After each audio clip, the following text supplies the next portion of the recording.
Përshëndetje të dashur ndjekës dhe mirë se vini në podcastin ton të radhës Rishtazi. Sot në studio ka ministrin e Brendshëm Pançe Toshkovski, për shumë arsye në fakt. Sigurisht që sezoni verës sjell një dinamik të madhe, aq më tepër kur edhe bashkëdhetarët tanë vinë dhe udhtojnë dhe gjithë ai diskutim me procesin ose me kamerat e Safe City, por edhe një sër investigimesh që ka bërë policia dhe çfarë efekti ato kanë sjellur. Me ministrin do të flasim për këto çështje, sigurisht edhe çështje të tjera, kështu që besoj që do të kemi interesin tuaj. Ministre, ти благодарам многу што си дел од подкастот Риштази.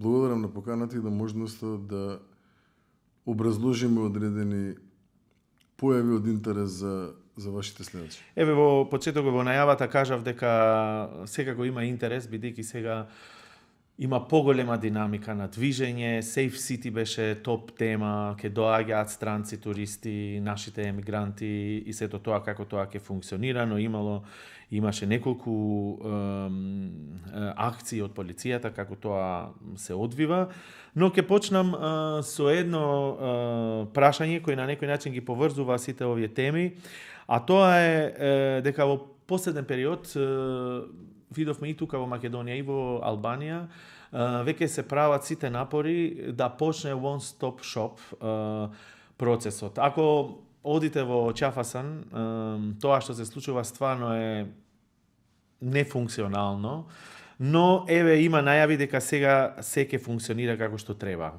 Кога тоа ќе биде? Благодарам на прашањето. Лично за мене еден од многу битните процеси кои што треба да ги реализираме како влада, не заради владата, туку заради нашите граѓани. Пред повеќе од година и пол, па можеби и две да речеме, отпочнавме со имплементација на вистински one stop како начин на преминување помеѓу границите со нашите соседи кои што не се дел од Европската унија. Па така, за среќа започнавме уште тогаш со имплементација на one stop системот со Косово. После тоа, еве кога сме кај Косово, да изразам можност да уште еднаш му се заблагодарам на министерот за внатрешни работи, господинот Джел Свешла, кој што заедно со мене и со останатите работни групи бевме лично инволвирани, еве да речам, во целокупниот овој процес и верувавме дека со вистинско имплементирање на one stop, значи секоја држава да си го штити својот влез и да си го контролира својот влез, а при тоа податоците и информациите да се споделуваат со системите позадински и на двете држави, овозможуваме многу побрз проток нашите граѓани, а и граѓаните кои што, да речам, се од Косово и другите земји транзитираат преку тој граничен премин многу побрзо да може да си го остварат она кое што им е цел, не знам, да дојдат на шопинг, да поседат фамилии, роднини и така натаму. И сум многу вака горд што успеавме многу брзо да го имплементираме и со Косово и со Србија. Остана уште Албанија.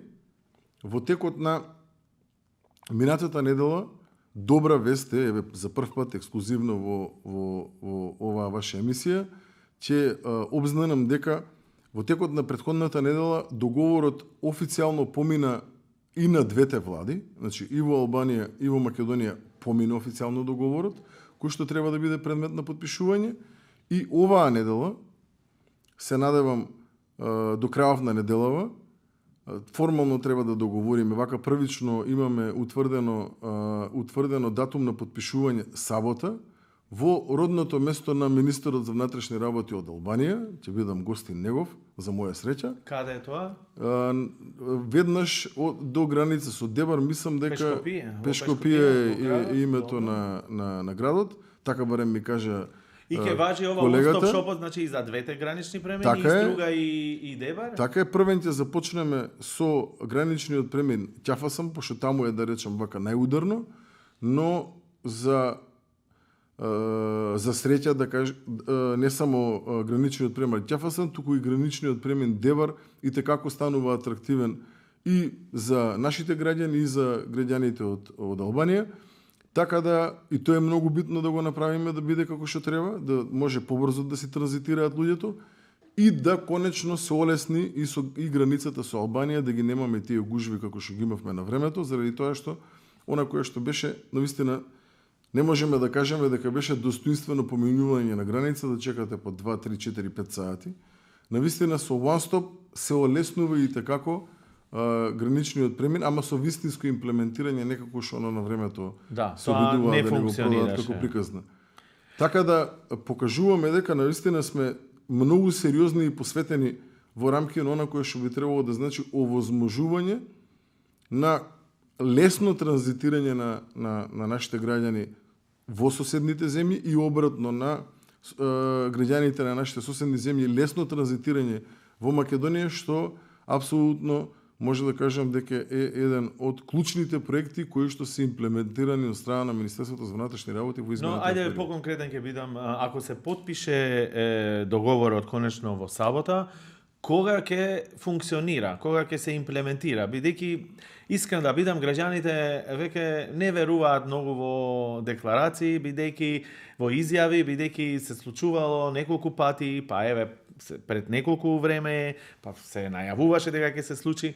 Кога, откако вие ќе потпишете, стварно, еве јас сум од Струга, ќе одам во Албанија и нема да чекам толку долго и само во едната страна на границата ќе ме пречека или ќе ме контролира полицајец. Граѓаните со право не им верувале, особено на политичарите од минатото, со право не им верувале, а на она што јас го кажувам, веруваат затоа што знаат дека тоа што ќе го кажеме така. Во најбрзо можно време ќе го пуштиме во функција, а секако до крајот на месец јули. Се надевам секој еден ден порано ќе овозможи побрзо транзитирање на граѓаните, така да што е можно побрзо да го пуштиме, ќе се потрудам и лично да го направиме тоа. Но секако тоа ќе биде до крај. Добро, значи еве еден период ќе кажеме, за Чафасан, да. До крај, максимално до крај на месец јули. Добро, ќе ве држиме за збор. Кога сме веќе во оваа тема, во неколку граде се поставува Safe City, а исто така и во Скопје и се до тоа.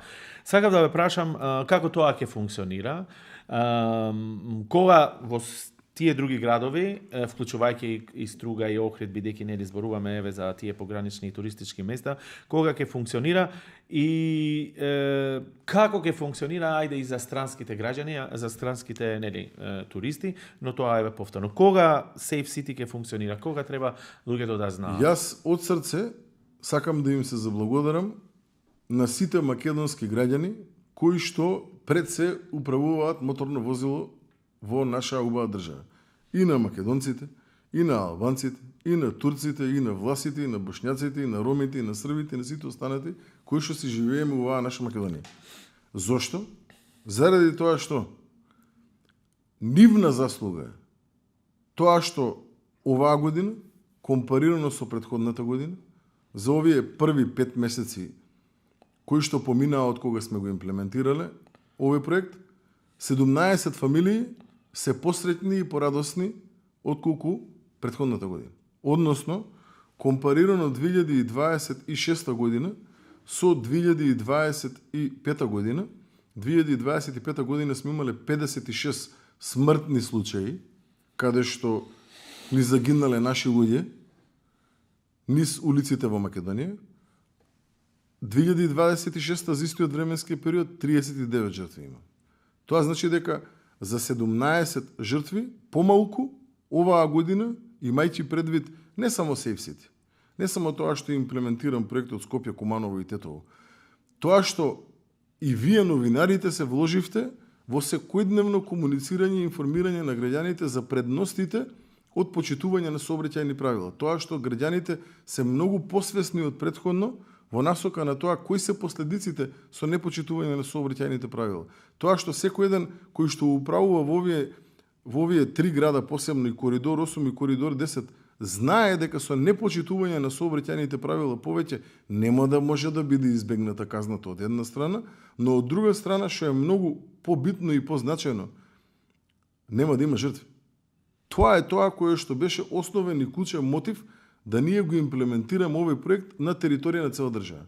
Сега за сега ги кажав кои се градовите, каде што имплементирам, до крајот на годината. Значи тоа до крајот на бидејќи гледаме камери во други градови се ставаат, значи да. Сега ги имаме завршено и територија на СВР Охрид со поставување на камерите и мрежно врзување и на територија на СВР Велес, исто така е завршено, со тоа што треба позадинскиот дел да се сработи, команден центар и така натаму, за да можеме официјално да ги пуштиме во функција, кога ќе биде тоа, ќе бидат известени. Во овој контекст имаше многу... Но факт е дека придобивките Јасно. од тоа што сме го направиле ова како што треба, се огромни. Човековиот живот нема цена. Добро. Како ќе функционира за странски државјани и поготово наши сограѓани кои живеат во странство и можеби ќе дојдат со коли кои имаат странски таблички? Исто како што странците наши, и тие се наши луѓе, почитуваат закон у Швајцарија, во Германија, било каде во Европа и во светот, така сметам дека треба да го почитуваат законот и тука. Ма тоа не сомнено, но ако се случи... И да им пренесам една порака. Никој нема да ги казни ако го почитуваат законот. И нема да платат ни една казна ако го почитуваат законот. Ако не го почитуваат, и те како ќе платат казни. Како тоа ќе се случи? Исто како и за останатите граѓани кои што управуваат моторни возила со македонски таблици. Точно е дека овој систем на почетокот се со цел негово ставање во функција така како што треба беше фокусиран на податоците со кои што располагаме во Македонија, имајќи ги предвид нашите возила кои што се регистрирани во Македонија и нивното врзување во рамки на оној систем кој што ги имаме позадински беше фокусиран на македонските возила. Но исто така точно е дека секоја странска таблица ја евидентираме, секој прекршок кој што е сторен го евидентираме и истиот ќе го процесираме. За моделот конкретно како ќе се процесира, ќе ми дозволите уште некое кратко време додека го ставиме во функција, но ви уверувам дека секој еден од 1.2.2025 година, 2026 година, се извинувам, од кога е пуштен во функција системот, без оглед дали е со македонско или со странско возило, информација дека сторил прекршок ќе добие и доколку не постапи соодветно согласно законски утврдени процедури, на крајот ќе се соочи со казната која што е предвидена како максимална казна во законодавецот. Ова прашање ми го поставуваат многу граѓани, бидејќи секако дознале за овој систем и тој функционира, нели, но поврзано е многу тука со нас, со нашите телефонски броеви или нашите имејли. Како тие ќе добијат пораки или информации и исто така постоеше друга информација дека ако не платиле на време, тогаш кога ќе се заминат или кога ќе поминат од граничен одреден граничен премин, тогаш можеби ќе им се побара да ги платат. Значи, сите ние си ги сакаме нашите иселеници во Европа. И јас имам во рамки на своето семејство, предпоставувам и така натаму. Сите ние сакаме тие да ни дојдат, особено за време на летните одмори. Ама и ние сите си ја сакаме безбедноста на нашите деца и на нашите луѓе кои што сме овде. Ние еден од нас не посакува жртви на улица заради тоа што некој од нашинците во Германија решил да управува моторно возило надвор од памет во Македонија. Тоа никој не го посакува. Мислам за тоа нема дилема. Ако е така, а така е, законот ќе мора да го почитуваат и нашинците кои што топло им препорачувам да дојдат и да ги уживаат убавините на Македонија во летниот период кои што они многу добро и ги знаат. Така. Никој нема на никого ништо да му стори ако го почитува законот. На никого нема да му стигне казна ако го почитува законот. Напротив, сите оние кои што ќе го почитуваат добре дојдени се. Но секој кој што ќе се огреши и ќе стори прекршок ќе биде казнет. Исто како и што се казнети оние кои што живеат во Македонија и управуваат моторни возила со македонски. Технички ова понатаму технички ќе си функционира. Ќе дојде ден кога тоа ќе го имплементираме и сите заедно ќе сме горди на... Не може да има. Во овој контекст имаше огромни реакции зошто пораките не се двојазични во Македонија, која се поврзува со имплементација на законот. Сега пораките, ако на еден странец им доаѓа на македонски и на англиски, зошто не може да има пораки и на албански? Не е точно дека пораките не се двојазични. Тоа е фарса уште од старт. Зошто? заради тоа што она кое што стига како информација текстуална порака, ако говориме согласно она кое што би требало да го има кириличното писмо, не се ни на македонски. Не се ни на македонски, на латиница се напишени. Зошто е така? Така е заради тоа што бројот на карактери согласно она кое што го имаме како можност да биде испратено од страна на операторите, кога се испраќа на латиница е 5 или 6 пати пократок отколку кога би се испраќал на латиница, на кирилица и на англиски. Ова технички не може сега, да се среди. Ама формално правното дејство кое што го произведува документот, записникот кој што се доставува до секој еден кој што сторил прекршок, е на македонски и на албански. Во зависност од тоа каков личен документ граѓанинот побарал да стекне. Така е. Сега, не одиме на суштината дека документов стигнал на албански, што е неспорно, на албански стигнува. Значи само пораката. Не одиме на суштината дека ако не правиме казни нема ништо да ни стигне. Се зошто пораката било на латиница? Видете, овде ќе го видите она трудото кај опозицијата. Овде ќе го видите она кое што е нечесно кај опозицијата од аспект на отварање на теми во јавност кои што се од суштинска потреба за граѓаните, кои што се за да им помогнат на граѓаните, наспрема оние проекти кои што и оние теми кои што треба да ги оставиме во минатово. Јас немам никаков проблем да јас си им предложам на опозицијата, нека најдат било кој, нека го финансира доди пораката и на македонски, ќе оди и на албански, и на француски, и на англиски, и на италијански, и на чешки, зашто да не оди? На сите јазици нека оди, на сите нека им стига, на 184 јазика нека стига пораката. Немам проблем јас со тоа. Документот стигнува на албански, тоа е факт. Значи, вие викате дека само се работи за технички, добро, да разјасниме. Мора еднаш да има можност да разјасниме. Мора да расчистиме. Само технички, бидејќи самиот систем не дозволува повеќе карактери и заради тоа не е само на економски и од аспект на ефикасност е неоправдано. Добар ден, како сте, ве известуваме, сте сториле прекршок и линкот одоздоле. Со конкретни податоци и сега да опишуваме ние на 20 јазика. Не на 20 јазика, министре. Во Македонија 2 јазика се официјални. И сега затоа е прашањето. Не, во Македонија еден јазик. Вие сега викате според законот и според уставот и двата јазика се уставни, тоа секако. Него не сакам таа дискусија да ја направиме, ако сакате и таа можеме, него идејата е да разјасниме зошто бидејќи имаше огромни реакции во јавноста за ова. Ако вие викате дека е технички, моето прашање следно е не може ли технички тоа да се среди?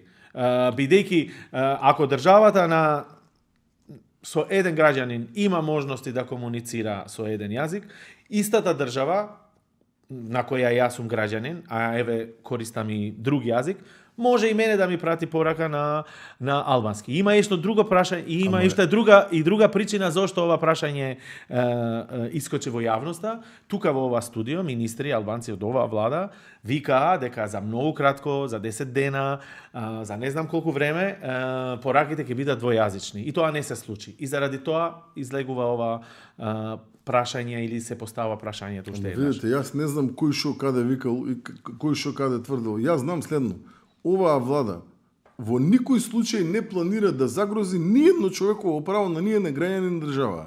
Ако сме се договориле да по закон е така како што е, сме се договорили и постапуваме така. И заради тоа, документот кој што се доставува до граѓанинот кој што е етнички албанец, а е државјанин на Македонија, се доставува и на албански. Освен пораката која викате дека е технички, добро, можеби ќе се реши со технички причини. Не знам сега. Напротив, не знам како да викам. Криво ми е што не сум научил албански во животот. Сакам да го знам јазикот, не сум успеал да го научам. Се би сторил за да го научам. Не знам како не е проблем, министре, не е воопшто проблем ставовите нема лични. Нема проблем со јазиците. Јас знам повеќе јазици и ме прави попаметен, поинтелигентен, ми дава поогромни можности, ми дава можности за комуникација. Тоа е лично и супер. ако сите тоа го учат. Зборуваме за институционалната комуникација, која, ако законот вика дека мора да функционира така, барем до сега, зошто не функционира? И заради тоа прашањето се поставува. Немам јасно мнение, ништо ваше лично, колку и како вие комуницирате. Но вие викате дека е технички, почнеме и за другите прашања, сакам да ве прашам. Ако е технички проблем, затоа викам, или поради можноста на карактерите кои не може да бидат повеќе од тоа што вие кажавте, тогаш затоа викам, може ли да се реши техничкиот дел, може би понатаму. Видете, се може. Се може. Прашањето е тоа колку ќе биде економски оправдано, колку ќе биде опипливо, колку ќе биде ефикасно и колку ќе биде ефективно. Иначе се може. Ние ако се договориме сега дека се може. Добро. Се може. Ако се договориме дека треба така да направиме, така ќе направиме. Еве за да ве прашам и за другите теми, систематизацијата зошто се отложи? За да не зборуваме сега само за Safe City, нели, ова мора и другите прашања да ги поставиме. Систематизација е суштинско прашање. Знам дека ја најавивте, неколку пати сте зборувале за тоа и тоа не се случи. Кои се причините зашто се одложи во суштина? Систематизацијата се одложи заради тоа што не сакав да ставам и најмала црна дамка, но на кој што би требало да значи во иднина како процес независни, демократски и се она кое што би требало да е предзнак на едни европски избори кои што треба да следат дали редовни, дали предвремени, поврзани со процесот на техничка влада кој што за среќа ќе оди во заборав заклучно со наредните избори. Заради тоа што во тој период се створи една фама од страна на опозицијата, како говорам за СДСМ, така говорам и за ДУИ, дека со новата систематизација ќе се политизирало Министерството за внатрешни работи, професионалците немало да напредуваат, не знам, албанци повеќе немало да има на менаџерски позиции и така натаму, и заради тоа што едноставно видов дека премногу далеку оди обвинувањето, а јас не можам да го докажам тоа, затоа што треба време, процес, избори, во рамки на Министерството за внатрешни работи, огласи и така натаму, тоа е процес што ќе трае. И не можев да се борам медиумски тоа со целокупниот овој процес, затоа што систематизацијата сама по себе е затворен документ кој што не може да биде споделен со јавноста. Донесов одлука да и покрај суштинската потреба од законски измени на Законот за внатрешни работи во овој дел, зашто? Заради тоа што до ден денеска тврдам дека со новиот закон ќе имаше 40% помалце менаџери со повисоки плати во Министерството за внатрешни работи, кои што ги плаќаат нашиве граѓани. Вие, јас, останатите, немаше да реагираат, немаше да реагираат самите вработени во Министерството. Ќе реагираа како не? Ќе реагираа нормално. Вие да му ја пресечете гранката на некој што си седи и си јаде кајси за без пари, нормално дека ќе реагира. А при тоа сакате пак да јаде кајси, ама да си ја сработи работа за тоа што ќе окасне. И тоа имаше многу што реагираа. И добар дел од сето онаа фама која што се створи е токму од таквите кои што осетија дека ќе ги изгубат работните позиции кои што работат за џабе, односно не работат ништо. Заради тоа што и попис на работни задачи нема што да работат. Вие една позиција, па само во МВР една позиција имате по 6-7 помошници, заменици, дополнителни, нагоре, надоле, лево, десно. Добро, и па сега оваа ситуација, вака кога ја опишувате, не е соодветна.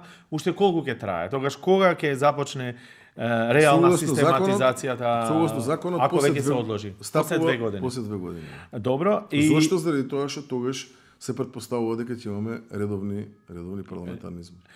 Во овој контекст, дали би требало да се вклучи и опозицијата, целата опозиција, во овој суштински закон и суштинска промена, за да не ги има овие дилеми кои вие ги спомнавте. Дека нема да има професионална полиција или па правичната заставеност. Во целиот процес беа вклучени. Да. Беа вклучени преку јавност, беа вклучени преку експерти, беа вклучени преку сето на кое што го работевме во рамки на комисиите во собранието, дадоа забелешки, дел од тие ги прифативме, дел од тие не ги прифативме забелешки и така натаму. Видете, значи никој не може да му убеди дека ние треба да намалиме број на раководен кадар во МВР.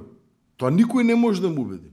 Никој не може да му убеди дека е добро да работиме со 500 менаџери, а при тоа и со 250 ќе сработим работа. Па зошто плаќаат луѓе пари тогаш за даноци? Зошто? За да 250 само во МВР се лежи лебу да те јадам. Добро, но сега има време 2 години. Ке се вклучат ли затоа опозицијата виновна? Да. Добро, затоа без разлика. Затоа што ке нема се вклучат ли реформи сега во МВР, ќе ги вклучите ли опозицијата и албанска и македонска? Не, ма добро, сега еве нов процес ке има. Ќе бидат ли вклучени доволно за овакви дилеми да нема? Ама законот е донесен, само е одложено. Јасно, но да нема дилеми на начинот на имплементација. Видете, јас сум покажал во изминатиот период дека немам никаков проблем да зборувам на било која тема во јавност со било кој експерт од ФЕЛА, со било кој опозиционер и така натаму и така натаму. Сме имале многу јавни трибини на кои што сме дискутирале за многу поосетливи прашања, од типот на семејно насилство, од типот на врсничко насилство, булинг и така натаму и така натаму. Значи, нема, напротив, секоја една јавна дебата е добра. Секоја една прашање кој што ќе се отвори во јавност, а од интерес за граѓаните и како е добро. Ама да сме конструктивни. Не само ние да тресеме зелени за да заврши утакмицата. Еве, ние сме медиуми, ако другата страна не е конструктивна, ние ќе ги критикуваме, но сепак власта има малце поголема одговорност колку да биде отворена и се тоа. Во овој контекст и сам спомнавте, еден аспект е правичната застапеност. Во овој период, ако има запослување во МВР, колку се пази правичната застапеност, бидејќи исто така дилемите беа и во контекст на систематизацијата, но општо, дека еве немало да има многу албански представници во раководни тела или недоволно ќе бида запослени. Колку пазите во овој контекст? Видете, факт е дека во Министерството за внатрешни работи во одредени оддели имаме и 40 и над 40% етнички албанци кои што работат. Факт е дека во одредени немаме ни 20. Ама поставувањето на луѓето по оддели не е врз основа на етнички предзнак. И не ни треба да биде.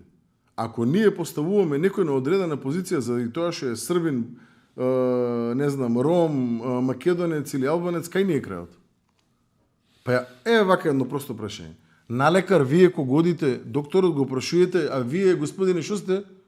Ова прашање е многу добро, министре, бидејќи ќе ви дадам друг пример. А иначе ќе ви кажам процентите. Се согласувам, но пред многу години немаше воопшто лекари албанци, а не дека не беа способни, но се отвараа можности. Не можам да ги прифатам тие тези. Да. Овие се историја, сега не сакам јас да влезам во ова. Пред 30, пред 50? 20 години, 15 години, сега... Пред 20 години телевизоров не постоеше ова. Поентата е следна. Пред 20 години микрофонов не беше вака. Дали има можности? Пред 20 години немаше електрични возила. Не, за да ви одговорам јас. Секако ние ќе одиме, министер, ние секако ќе одиме кај добриот лекар. Но ако им даваш можност луѓето да бидат добри лекари, тие ќе бидат од сите етникуми. Во случајот прашањето е при запослување. Зошто е ова битно? Бидејќи ако има перцепција, никој не вели да не бидат професионални, за тоа да нема дилема.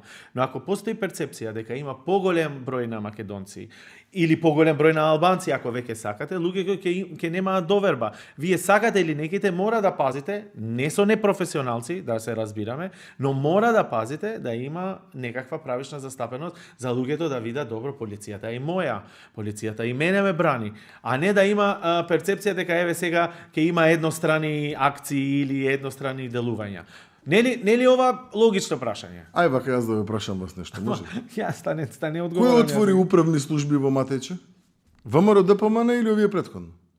За прв пат во историја, ама сега за Добро, во ред. За прв пат во историја на Македонија, граѓаните на општина Липково во Матејче, значи нема да одат во Куманово да се гужваат, да трошат пари за бензин, да бидат дел од оние гужви, туку во својата општина, кај што си живеат луѓето, државата им овозможила тоа што била должна да им го овозможи.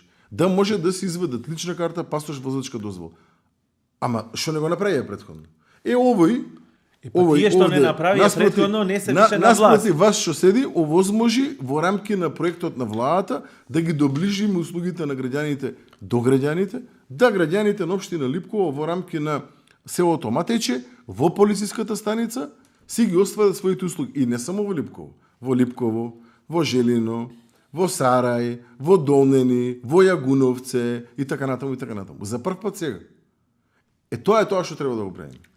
Како институција, како власт, како држава, ние треба да им овозможиме на луѓето да се чувствуваат по-добро од вчера. Дали топла вода треба да измислиме? Не. Што треба да правиме? Се сработиме работата. Да, треба да збориме за теми од интерес за нашите граѓани, сите, од прв до последен, наши луѓе.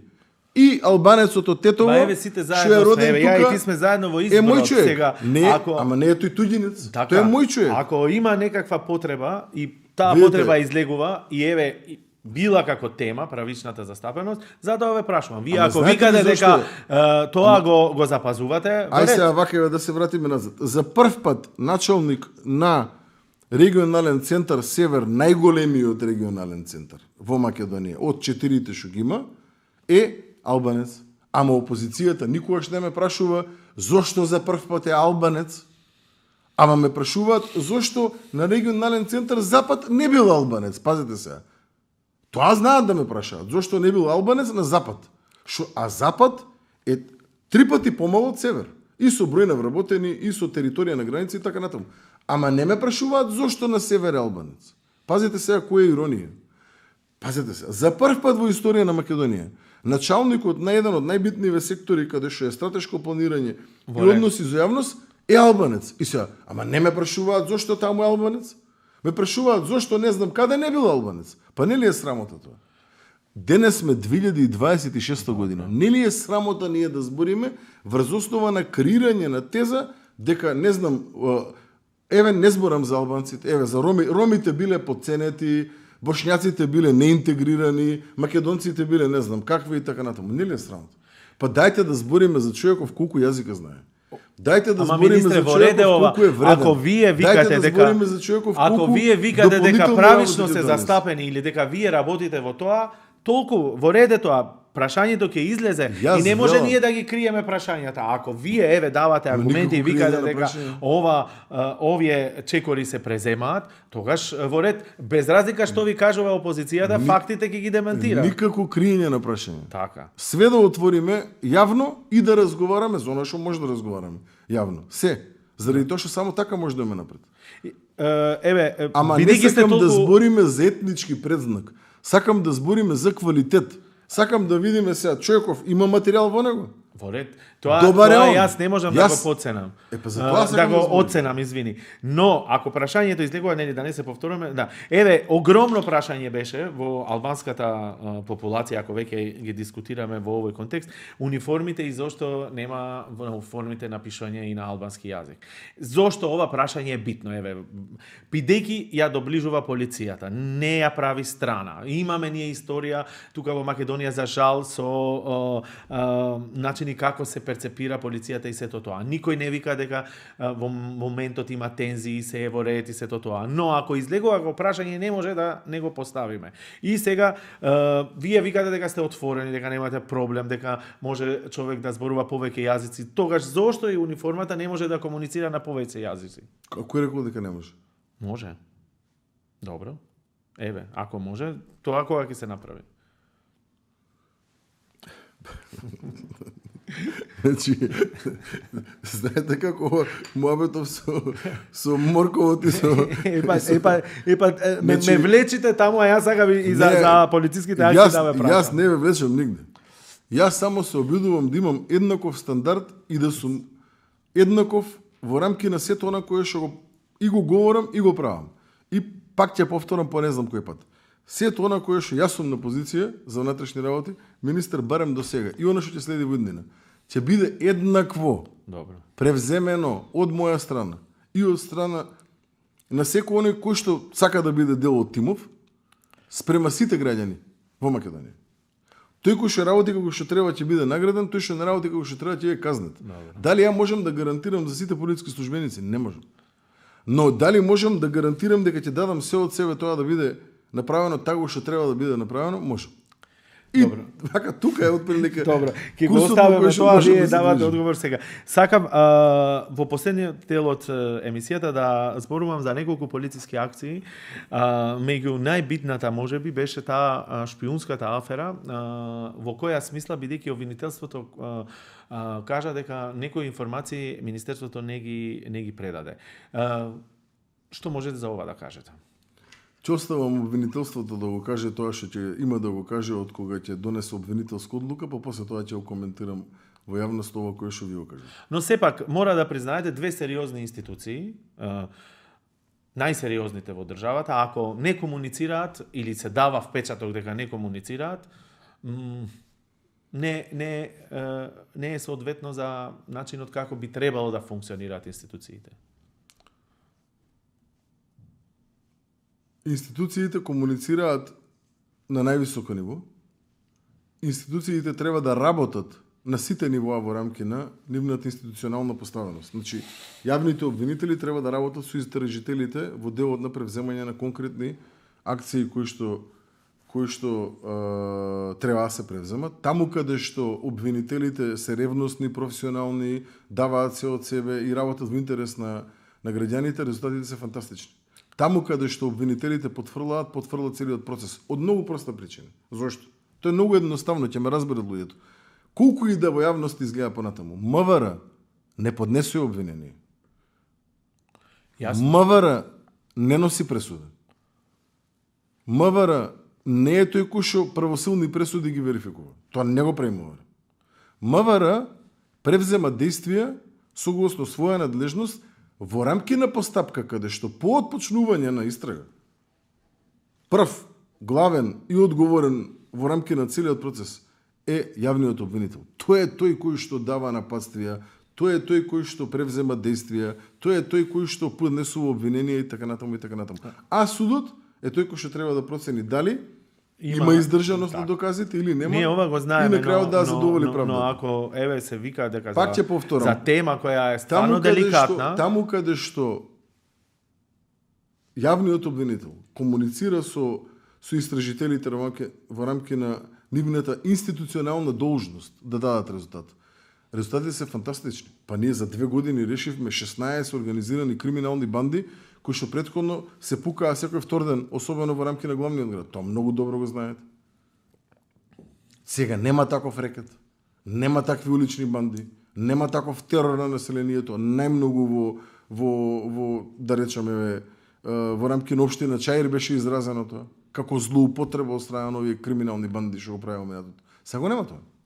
Зошто го нема? Заради тоа што обвинителството максимално професионално си ја сработи работата со Министерството за внатрешни работи. Односно, со истражителите, видите, и Министерството и обвинителството, тоа е составено од живи луѓе. Тоа многу добро го опишавте, но повторно, ако една институција за граѓаните како тоа изгледа, во случајот и обратно да биде, значи една институција ако не комуницира со другата, некако изгледа дека не мислат институциите на доброто на граѓаните. И сега ако имаше таква информација дека не се создаде таква перцепција. Добро. Таква перцепција. Значи таа перцепција не е вистината, тоа сакате да кажете. Видете, кај дими мора да има и некој огин, макар бил и ваков или онаков. Каде е суштината? Пак ќе повторам. Институциите на највисоко ниво комуницираат и ќе комуницираат во иднина. Тоа не е слабост на системот. Слабоста е кога обвинителите, оние малкуми на обвинители, еве така да се изразам, кои што не се решаваат да бидат професионални и да го дадат резултатот кој што треба да го дадат на крајот на денот. И немаат професионална комуникација со истражителите, секогаш кога тоа е така, на крајот имаме куршлус предмети. Секогаш кога тоа е како што треба, имаме одлични. Значи обвинителите за да се покријат сами, можеби покушаа да дадат таква перцепција. Знаете ли каде е суштината? Суштината е кога предметот има доволно докази, материјали, фактичка состојба, има штета по буџет на држава или штета по буџет на било која компанија или по буџет на било кое приватно лице. И сето тоа е добро сработено, на крајот имате одличен резултат. Јасно. Кога видите, некогаш од кога поднесувате кривична пријава, вие не мора да имате 100% и не треба да имате 100% реализација. Некогаш ќе се докаже врз основа на силина на докази дека одредена првична перцепција била погрешна, односно силината има истрага. Нормално. Не мислам тоа. Каде е суштината? Суштината е предметите кои што се вистински. Предметите се зборам од кривично правна смисла, од криминолошки аспект, ги имаат потребните елементи за да на крајот бидат процесуирани со чекор број 2 во насока на теорија на случај на обвинителство, односно треба се поднесе обвинение. Проблем е кога тие паѓаат. Или па предмет каде што реално немало доволно издржани докази, поминува во рамки на јавноста како некоја си не знам каква шпионска афера. А при тоа се знае од старт. Се знае од старт содржината на материјалите. Добро, но еве уште едно прашање за ова и ќе затвориме. Ако има истрага, вие викате не ќе има, бидејќи ќе видиме обвинителството што ќе каже. Зашто? За шпионска афера? Да. Јас во оваа фаза не можам ништо да кажам. Не се потврди дека еве немало комуникација колку што треба, се прикривале докази, тако ќе има одговорност. Апсолутно да, но овде во овој случај пошто го знам во детали, такво нешто нема. Докази нема прикривање. Напротив, се што е обезбедено од докази се доставени до надлежниот јавен обвинител. Добро, една друга... А ако има, да, нормално дека ќе има одговорност. Okay. Една друга случка или инцидент, како да кажам, беше таа инцидентот кај бугарска амбасада, кој повлече многу внимание поради целата политика, но и самиот инцидент, каде не често се случува да има толку директен упад во амбасадите, нели? Каде се случува? Па нели имаше инцидент кај бугарската амбасада со колите кои се запалија. Да, овој кој што го говориме, а каде има лупат во амбасада? Не, немало, тоа сакав да кажам. Немало и ова кога се случи, малце беше чудно, тоа сакав да кажам. Немало претходно никогаш вакви случаи. Како реагирате на или како коментирате вакви инциденти без разлика што има еве секакви интерпретации, но малце имајќи предвид се што се случува во тој контекст, може би дава поголемо внимание во јавноста. Најнапред еве досудам било каков говор на омраза или насилнички акт од било кого спрема било кого. Во најмала рака спрема представници на странска држава. Во конкретниот случај одговорот институционален беше максимално брз и максимално ефикасен. И тоа не може никој да го спори. Колку и да сака да ја направи перцептивна штета на оваа држава пред меѓународни институции и така натаму, факт е дека за неколку часа лицето беше идентификувано, пронајдено, обезбедено, лишено од слобода, извршен разговор со него, предадено на јавен обвинител, притвор. Што да направи Министерството за внатрешни работи поише? Тоа е работата на Министерството за внатрешни работи. Ако некој е кабает и направи беља, да го пронајдеме, обезбедиме и спроведеме до јавен обвинител и до суд. Нашата работа ја завршив. Значи, од ваша страна, дали се преземаат други мерки да не се случи повторно, бидејќи спомнавте говор на омраза, и морам да признам, во случајот кон Бугарија, бугарските граѓани и се што се случува поради политиката, но исто така има огромна говор на омраза и кон албанците или општо во социјалните мрежи, и во овој контекст Министерството не презема, така е барем перцепцијата, действија колку што треба. Порано сме виделе некакви акции, мерки, каде што луѓе што претерале со тоа што искажале, полицијата реагирала. Знам дека има дигитална оделение и сето тоа. Во случајот ова не го гледаме. Би требало ли да има поголема акција, поголема внимателност на говорот на омраза што се случува во социјалниот свет, за да не се потикнат вакви акции? Не би можел да се служам со вас дека Министерството за внатрешни работи не превзема действија во однос на... Тогаш не знаеме. Во однос на... Не можам да се сложам, имам право да не се сложам. Добро. Во однос на било каков говор на омраза од било која група спрема било која група, особено од етнички аспект. Напротив, можам да истакнам дека кога беше инцидентите кога беа со палењето на македонско знаме, палењето на албанско знаме, палењето на српски символи, кои што се ознака за српската заедница во Македонија, еднакво реагиравме спрема сите, ги уапсивме и оние кои што го запалија албанското знаме, ги уапсивме оние кои што го запалија македонското знаме, ги апсивме и оние кои што го запалија српскиот, мислам дека беше грбот на Србија, и сите беа спроведени пред лице на правдата соодветно. За некои беа изречени притвори, за некои беа изречени други мерки на предпазливост и така натаму. Многу пати сме покажале, барем за овие 2 години, дека она кое што го превземаме како действие е во насока на, во најмала мера, осуда и еднаков третман на се она кое што би значило говор на омраза, без оглед на етнички презнак, без оглед на кој стои позади. И во случајот темата за говор на омраза не го канализирав код еден етникум, бидејќи еве спомнавме со инцидентот со кај бугарската амбасада. Исто така овој говор на омраза, ако постои од двете страни, но факт е дека ние еве забележуваме многу, и не само ние, и други експерти, поголем искажување на говор на омраза без никаков страф. И граѓаните мора да знаат дека тоа го прават е кршење на законот.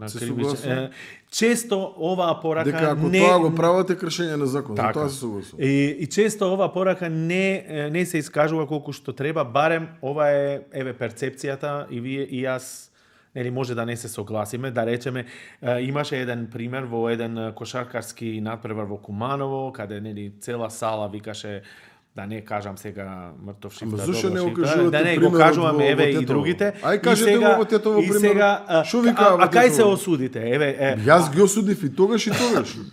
И смев и во едното и во другото. Така. И едни од нас го осудив, и други од нас го осудив. Овие инциденти остануваат само како осуда, нема доволно мерки, нема. Не, точно сме ги процесирале се она што можело да биде процесирано, и кај што сме имале докази сме ги процесирале. Не е точно. Добро. Ако не се согласувам. Добро. Но мора да се согласиме дека треба да осудиме говор на омраза, како што викаат сите, говор на омраза потикнува после и насилство, како што е во примат. Во овој контекст би требало можеби повеќе. На крај, пак дозволете ми. Да, ве молам. Значи, ги охрабруваме сите оние кои што мислат добро на држава, а тука апсолутно е и секој еден кој што доаѓа од, да речеме, јас не би сакал да ги двоам по етникум никој, меѓутоа секој еден македонски граѓанин кај што влегуваат сите, македонци, албанци, турци, власи, роми, срби и така натаму, бошњаци, кои што си ја сакаат држава, знам дека такви има многу. Да не речеме огромно мнозинство од сите кои што живееме во оваа држава, би требало да си ја сакаме државата. Барем јас верувам дека си ја сакаме државата. Мораме да трнеме од тоа како да направиме услови за нашите деца да останат тука подобро да живеат сите. Ние мора да го направиме тоа. Ние мора да трнеме од тоа како некој да направи поубав филџан.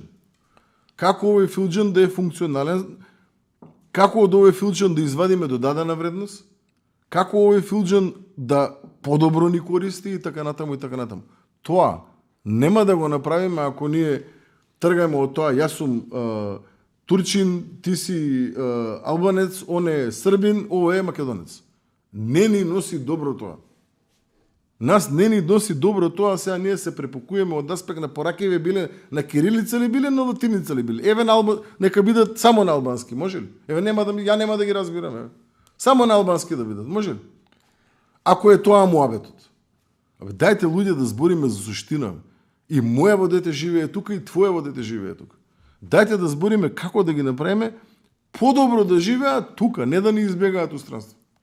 За тоа треба да правиме. И сум отворен на таа тема, да зборувам со секој еден човек кој што сака добро да ги направи на држава. Не само од држава, и надвор од држава. Еве, ќе комуницирате ли повеќе со албанскиот дел од општеството, па директно да ги слушнете можеби и нивните реакции. Тоа можеби најдобро, бидејќи ако сте отворен, сега лично ние се знаеме многу години и сега ова интервју мора ја да ги поставам и сите тешки прашања, но вие сте прилично тие што не ве знаат отворена личност, но не сте комуницирали колку што треба, еве и самите признавате. Ќе одите ли да ги слушнете директно, па да се постигне токму тоа што го кажавте? Со задоволство. Добро, па само треба да го направите тоа. Со задоволство. Добро. И на крај Ќе ми биде чест да имам повеќе прилика во иднина да комуницирам со граѓаните од било кој етникум, не само албанци, не само и мислам дека тоа е македонци една од и комуницирам, не дека не комуницирам, ама да, али треба повеќе, да треба. На крај се најавува реконструкција на влада, ќе бидете ли уште министер? Тоа прашање за премиерот. Да, ама вие знаете. Јас не знам, можам да претпоставам само од аспект на она што сум отворил како проект, она што се тековни проекти и она што треба да следат како проекти. Од тој аспект треба да видам, да. Добро. Ама немате најава дека нема не да бидите сепак, Барем од тоа што вие знаете внатрешно. Немам најава ни дека ќе бидам, немам најава ни дека нема да бидам. Јасно.